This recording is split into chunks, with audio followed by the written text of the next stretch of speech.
नमस्कार मु अंकिता आपण मानक मो चैनल को बहुत बहुत स्वागत। मुझे आपण मानक पई कोरियन एग रोल रेसिपी नहीं के आछि जो एग रोल कि नॉर्मल एग रोल ठारू बहुत ही डिफरेंट। आपण माने वीडियो को मझे स्किप करी करी न देखि कि पूरा फर्स्ट टू लास्ट जाए देखंतु ताकि आपण माने यार प्रोसीजर स्टेप बाय स्टेप जानि परिबे और परफेक्टली कोरियन एग रोल बनै परिबे। चलंतु आज वीडियो स्टार्ट करबा। ता पूर्व आपण माने जदि मो चैनल नुआ अछंती ताले चैनल को सब्सक्राइब कर दिंतु, वीडियो को लाइक कर दिंतु आ पाखे थिबा बेल बटन को दबाई दिंतु जेमति कि आपण मानक नुआ नुआ वीडियो नोटिफिकेशन सर्वप्रथम पहुंची परिबो। त चलंतु एबे स्टार्ट करबा। देखंतु मो एठी 4टा अंडा नै जाईछि। प्रथमे हमें अंडा गुडा को भांगी गोटे बाउल रे रखि नबा। तापरे हमें एथिरे हम मन पसंद रो वेजिटेबल्स ऐड करबा। तो मो एठी वेजिटेबल्स रे कोन कोन नेछि मो एठी स्प्रिंग ओनियन नेछि जोटा को पूरा फाइनली चॉप करके नेछि। आपण जहाँ भी वेजिटेबल्स नेबे सब फाइनली चॉप करके नेबे, जमा भी बड़ बड़ खंड करी काटिबेनी। मोटी स्प्रिंग ओनियन नेछि, तापरे कैप्सिकम नेछि, मु रेड कैप्सिकम नेछि ताको भी पूरा फाइनली चॉप करके नेछि। ग्रीन चिली को पूरा फाइनली चॉप करके नेछि। तापरे मु एठी गोटे मीडियम साइज रो पियाज को भी पूरा फाइनली चॉप करके ही नेछि। एबे हमें लास्ट रे ऐड करबा कोरिएंडर लीव्स। मु कोरिएंडर लीव्स को भी पूरा फाइनली चॉप करके नेछि। तापरे मु एथिरे गोटे टेबल स्पून मिल्क ऐड करबी। आपण एठी मिल्क को चाहिए स्किप करि परिबे नहले ऐड भी कर परिबे, एटा पूरा ऑप्शनल अछि। तापरे हमें स्वाद अनुसार लूण पकै नबा।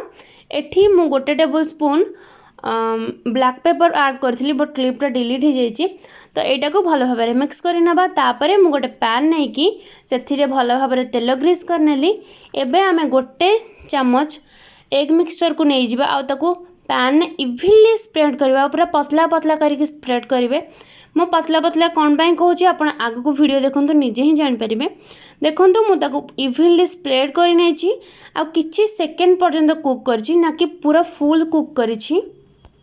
तापरे हमें एग आमलेट रो साइड गुडा को छड़ाई नबा जेमति कि आपण माने वीडियो रे देखि परछंती। एबे मु ताको गोटे साइड रो अल्प अल्प करके रोल करछि जेमती आपण एठी वीडियो रे देखुछंती से भले ही बनेबे। जेहेतु एग रोलटा बहुत पतला अछि सेत पई इजीली फोल्ड हो जाउछि। तो आमे एई भली कोन करबा एग रोलटा को पूरा रोल करी करी नबा आ ताको एबे मु जेमती साइड को आनी रखुछि से भली आनी की साइड रे रखि नबा।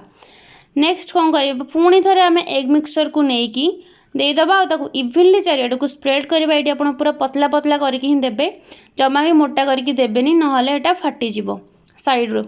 तो देखंतु मु ताको पुणी दे देली आ पुणी एपड़ साइड रो एक को रोल करबा स्टार्ट कली। आपण भाबुथिबे कि एटी अंडा उडा कंचा रह जाउथिबो, एटी जो एकटा फोल्ड हे कि रहउची से ता भीतर कुक ही हे जाउची। देखंतु मु ताको पूरा फोल्ड कर नेली। आपण माने पूरा एटा केयरफुली ही करिवे नहले साइड रो भांगी जिवो। देखंतु एटा हे गला पारे मु पुणी थरे नेक्स्ट भी सेही प्रोसीजर रे एग पकेली ताको इवनली स्प्रेड कली आ पुणी थरे ताको रोल करबा स्टार्ट कली। एई प्रोसेस को आपण पूरा केयरफुली ही करिवे नहले एग जो एग कोरियन एग रोलटा जमा भी परफेक्टली बनिबनी आ साइड रो फाटी जिवो, जमा भी तार किछि लुक्स ही आसीबनी। तो आपण प्रोसीजर को भलो भाबरे देखंतु आ सेमिति ही बनेबे।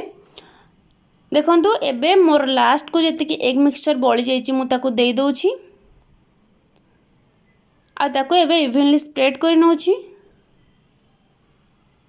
इवनली स्प्रेड करिकि पुणी थरे ताको आउथरे सेम प्रोसीजर रे रोल करबा। आपण एठी वीडियो को स्किप करि करि न देखि कि पूरा टोटली कंप्लीटली देखंतु जेमति कि स्टेप बाय स्टेप जानि परिबे कोठी कौन होउछि आ आपण परफेक्टली कोरियन एग रोल बनै परिबे। तो देखंतु फाइनली हमर कोरियन एग रोल बनी की रेडी हे गला। चलंतु एटा को सर्व करबा। मु आकु एबे स्लाइस करके काटी नेबी, तापरे हमें आकु सॉस सहित सर्व करबा। देखंतु एई भली भाबे मको काटी नउछि आ आपन को मु देखौछि केते सुंदर लेयर आछि आ एटा खाइला बेले तो बहुत ही टेस्टी लागुतिला। आपण माने डेफिनेटली निजे बनांतु आ आरो टेस्ट जानि परिबे। देखंतु केते सुंदर लेयर आछि आधरे आ देखिया पे केते सुंदर देखा होछि। देखिया पे जेति सुंदर खाया पे ताठो अधिक टेस्टी। आशा करू जे आज वीडियोटी आपण मानकु बहुत ही पसंद आस्थिबो। जदि वीडियोटी भल लागि थाए ताहले आपण मानकर मतामत मते कमेंट करि जणांतु। नुआ थिले चैनल को सब्सक्राइब कर दियंतु। रहिली नमस्कार, जय जगन्नाथ।